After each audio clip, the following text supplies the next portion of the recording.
أعوذ بالله من الشيطان الرجيم۔ البتہ ایک مسئلہ جو ہے نور اور بشر کا، وہ ذرا تھوڑا سا میں حل کر دوں آج۔ آپ سمجھتے ہوں گے لا ینحل ہے۔ میں نے جس طرح کہا تھا کہ امام بخاری کا قول بھی 100% درست اور امام ابو حنیفہ کا بھی 100% درست ثابت کیا کہ نہیں، اسی طرح میں کہتا ہوں جو حضور کو بشر کہتے ہیں وہ بھی 100% درست، جو حضور کو نور کہتے ہیں وہ بھی 100% درست۔ مطلب کیا ہے؟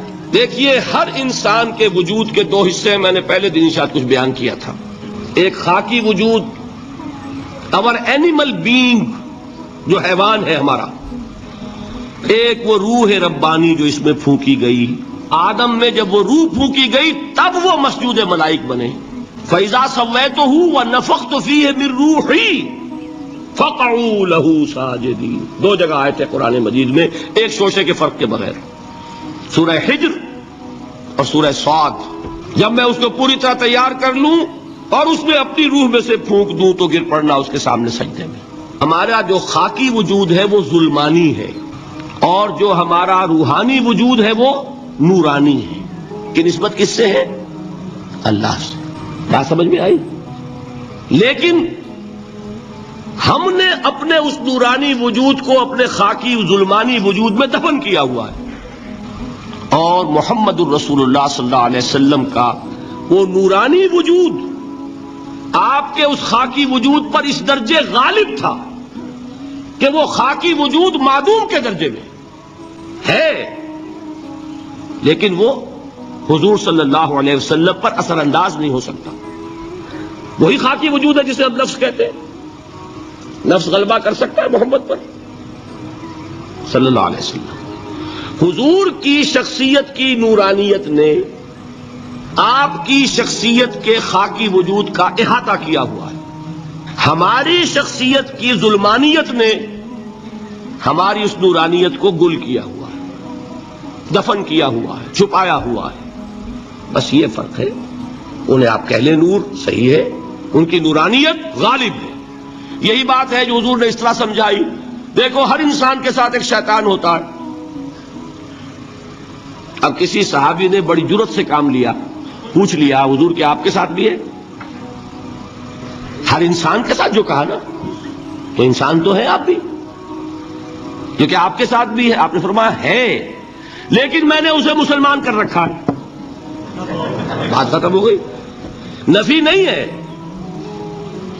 وہ میرے تابع ہے، میرا مطیع ہے، مجھے غضب نہیں پہنچا سکتا ہے تو صحیح، لیکن نہ ہونے کے درجے میں آ گیا کہ نہیں؟ یہ ہے فرق سارا۔ اور میں یہاں پہ کوٹ کرنا چاہتا ہوں ایک بہت بڑے بریلوی مکتب فکر کے عالم دین، صاحب زادہ، نام میرے ذہن سے ایک دم اتر گیا، فیض الحسن، اللہ تعالیٰ ان کی خطاؤں سے درگزر فرمائے، ان کی مغفرت فرمائے۔ آپ نے سنا ہوگا نا نام۔ انہوں نے ایک روز تقریر کی جو میں نے سنی، اور تقریر کہاں کی؟ ساہیوال میں۔ وہاں کا ایک بہت مشہور چوک ہے، مہاجرین، مسجد مہاجرین کہلاتی ہے، وہاں تقریر تھی، میں نے سنی۔ ان کے الفاظ یہ تھے کہ کیا آپ لوگ ہمیں جاہل سمجھتے ہیں؟ کیا ہمیں عربی نہیں آتی؟ کیا ہم نے قرآن نہیں پڑھا جس میں بار بار یہ لکھا ہوا ہے کہ حضور بشر ہیں؟ حضور بشر ہیں، لیکن اصل میں ہم حضور کی بشریت کو نمایاں کرنے کو سوء ادب سمجھتے ہیں۔ بات سمجھیے آپ نے، اس قدر پیاری بات ہے۔ انہوں نے کہا کہ آپ کے باپ کا نام کیا ہے؟ عبد الرحمان۔ آپ عبد الرحمان کہہ کے پکارتے ہیں انہیں؟ ابا جان۔ ابھی آپ نے وہ آیات سنی، حضرت ابراہیم نے اپنے مشرک باپ کو یا ابت ہے، یا ابت ہے، بڑا پیارا ترجمہ کیا، ابا جان، ابا جان۔ کیا نام لیں گے؟ آپ کے باپ کا نام ہے، نام نہیں لیتے آپ، کیوں؟ ادب کی وجہ سے۔ اسی وجہ سے ہم در حقیقت حضور کی بشریت کو نمایاں کرنے کو سوء ادب سمجھتے ہیں، ورنہ کوئی ہم جاہل ہیں، ہمیں عربی نہیں آتی، ہم نے قرآن نہیں پڑھا، ہم جانتے ہیں کہ وہ بشر ہے۔ بات سمجھ میں آئی؟ کتنی آسانی سے مسئلہ حل ہوتا ہے، بشرطے کہ نیت حل کرنے کی ہو۔ آخر آمنہ کے بیٹے ہیں، عبداللہ کے بیٹے ہیں، عبد المطلب کے پوتے ہیں، بچپن آپ پر گزرا ہے، لڑکپن آپ پر گزرا ہے، نوجوانی آپ پر آئی ہے، جوانی آپ پر آئی ہے، شادی آپ نے کی ہے، اولاد آپ کی ہے. کون بے وقوف احمق ہوگا کہ جو آپ کی بشریت کا انکار کرے گا؟ لیکن یہ کہ جس طریقے سے اس کو بیان کیا جاتا ہے وہ ایک مسئلہ بن گیا اختلافی، وہ رد و قضا اور کھینچ تان. اور اس میں بھی سمجھ لیجئے مثلکم پر جو ایمفیسس بعض حضرات دے دیتے ہیں اپنے توحیدی جو ان کے اندر ایک مزاج ہے، اللہ تعالیٰ ان کے مزاج کو اور پختہ کرے، لیکن اس میں بھی مبالغہ کیا جاتا ہے. ایک حدیث مجھ سے سنیے جس میں حضور نے مثل کا انکار کیا ہے. مثلکم کا مطلب اگر کسی نے یہ سمجھا کہ بالکل ہم جیسے ہیں تو بہت بڑی مغالطے میں. حضور صوم وصال سے منع فرماتے تھے، خود رکھتے تھے. صوم وصال کیا ہے؟ آج روزہ رکھا، شام کو افطار نہیں کیا، وہی روزہ رات بھر چل رہا ہے، اگلے دن بھی چل رہا ہے، شام تک کو جا کے پھر کھولا تو 2 دن کا صوم وصال ہو گیا. اگلے دن بھی نہیں کھولا، چلا تو 72 گھنٹے کا صوم وصال ہو گیا. یہ کیا ہے؟ صوم وصال. خود رکھتے تھے اور صحابہ کو روکا. صحابہ میں سے کسی نے ہمت کر لی، حضور آپ خود رکھتے ہمیں روکتے. فرماتے ہیں ایکم مثلی، تم میں سے کون مجھ جیسا ہے؟ ابھی تو عند ربی، میں تو اپنے رب کے پاس رات گزارتا ہوں. ہوا یطعمنی ویسقین، وہ مجھے کھلاتا ہے پلاتا ہے. بتائیے کون ہے جو اس کا دعویٰ کرے گا؟ حضور کے خصائص ہیں. حضور خود فرماتے ہیں تم صرف سامنے سے دیکھتے ہو، میں پیچھے سے بھی دیکھتا ہوں. کہاں ہوا وہ مثلیت؟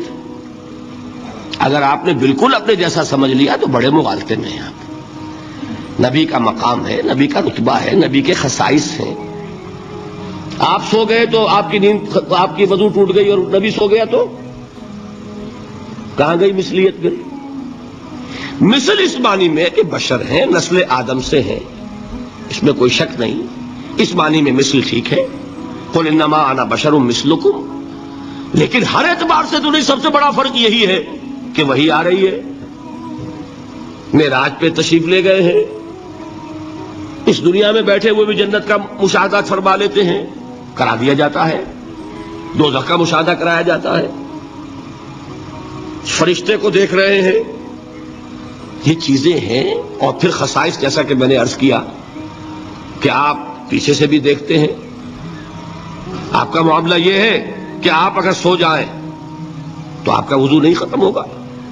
یہ ساری چیزیں جو ہے ان سب کو بیلنس کیجئے تو معلوم ہوگا کہ آپ بشر بھی ہیں 100% درست. لیکن آپ کی وہ نورانیت، آپ سراج منیر، ہدایت کا روشن چراغ، آپ کی جو روح انور ہے وہ آپ کے اس جسدی وجود پر اس طریقے سے حاوی ہے کہ گویا کہ اس نے اس کی ظلمانیت کو ختم کر کے رکھ دیا.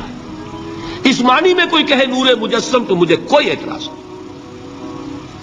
یہ ہے ان چیزوں کو جمع کرنے کی شکل، خواہ مخواہ کی کھینچ تان کے سوا کچھ نہیں.